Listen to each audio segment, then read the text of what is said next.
అదే RTV app వార్తల్ని క్షణాల్లో చదివే అవకాశం ఉంటుంది. ఒక న్యూస్ పేపర్, ఒక టెలివిజన్ ఛానల్ మీ చేతుల్లో ఎప్పుడూ ఉంటాయి.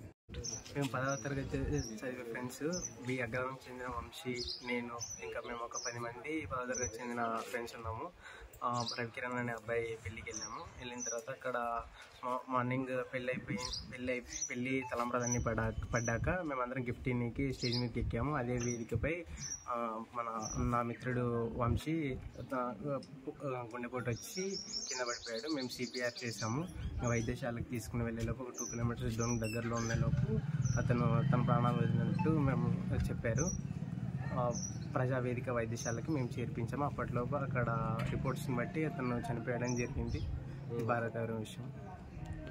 కళ్ళుకుంటాము. స్టేజ్ మీదకి వెళ్ళిన తర్వాత మేము ఒక సపరేట్ గిఫ్ట్ తెచ్చినాము, ఆ పిల్లోనికి ఇచ్చినాము. తర్వాత వంశీ ప్రత్యేకంగా ఆ పిల్లోని కోసం ఇంకొక గిఫ్ట్ పార్సల్ చేసి తీసుకొచ్చాడు. ఆ గిఫ్ట్ ఇచ్చి ఓపెన్ చేయని పెళ్ళికొడుకు చెప్పినాడు. ఆ పెళ్ళికొడుకు దాన్ని ఓపెన్ చేసే ప్రయత్నంలోనే ఈ పిల్లోనికి కొద్దిగా కళ్ళు తిరిగినట్టు అనిపించింది. ఏమో ఇట్లా చేయలు ఇలా అనుకున్నాడు. తర్వాత ఇట్లా తల సైడ్ ఇట్లా చేయి పెట్టి వెంటనే ఎదుట ఉన్న వ్యక్తి ఇంకొక పిల్లోడు ఉన్నాడు, అతని ఫ్రెండ్ దగ్గరికి చెప్పినాడు, అరే నాకు కళ్ళు తిరుగుతున్నాయని ఏదో చెప్పినాడు. చెప్పేసరికి వాళ్ళు ఏమైంది పడేటప్పుడు ఇంకా మిగతా ఇద్దరు అక్కడ చుట్టుపక్కల మేము ఉన్న వాళ్ళందరూ పట్టుకొని కింద పడుకోబెట్టి సిపిఆర్ అక్కడ తెలిసిన సిపిఆర్ గురించి తెలిసిన వాళ్ళు సిపిఆర్ చేసినారు. సిపిఆర్ చేసిన తర్వాత కొద్దిసేపు ఊపిరి పీల్చుకొని వదలడం అట్లా చేసినాడు.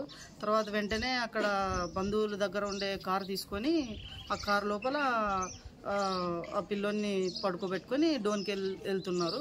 మేము పెనుమాడలోనే ఉన్నాము. ఇంకో ఇద్దరు మా ఫ్రెండ్స్ ఆ పిల్లల్ని తీసుకొని వెళ్ళినారు. వంశీ అనే పిల్లోని తీసుకొని వెళ్తున్నారు.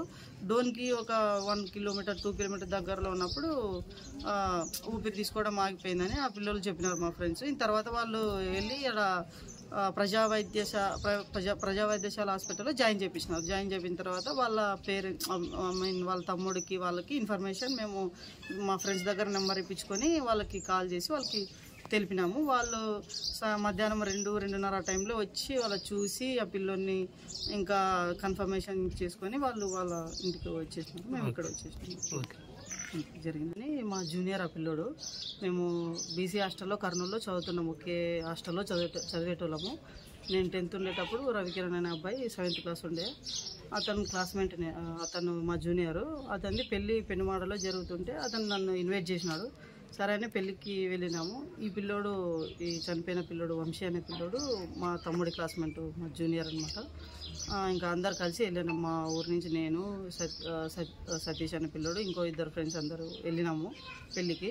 అటెండ్ అయిన తర్వాత పొద్దున్న మామూలుగా అక్కడ పెనుమాడ పక్కన ఒక చిన్న బావి మాదిరి ఉండదు, అందులో స్నానం చేసి రెడీ అయ్యి వచ్చేసినాము పెళ్ళికి. అటెండ్ అయినా 9 గంటలకు పెళ్ళి అంటే మేము అక్కడికి 9:30 ఆ టైంకి వెళ్ళినాము. వెళ్ళి ఇంకా వాళ్ళు అక్కడ భోజనాలు పెడితే తినేసి ఇంకా ఆ పిల్లోడు కూడా మాతో పాటే తిన్నాడు. తిన్న తర్వాత స్టేజ్ మీదకి వెళ్ళి గిఫ్ట్లు తెచ్చింటే గిఫ్ట్లు. మరిన్ని వీడియోస్ కోసం ఛానల్ ని సబ్స్క్రైబ్ చేయండి. లేటెస్ట్ అప్డేట్స్ కోసం వాట్సాప్ ఛానల్ ని ఫాలో చేయండి. అండ్ లింక్ డిస్క్రిప్షన్ లో ఉంది.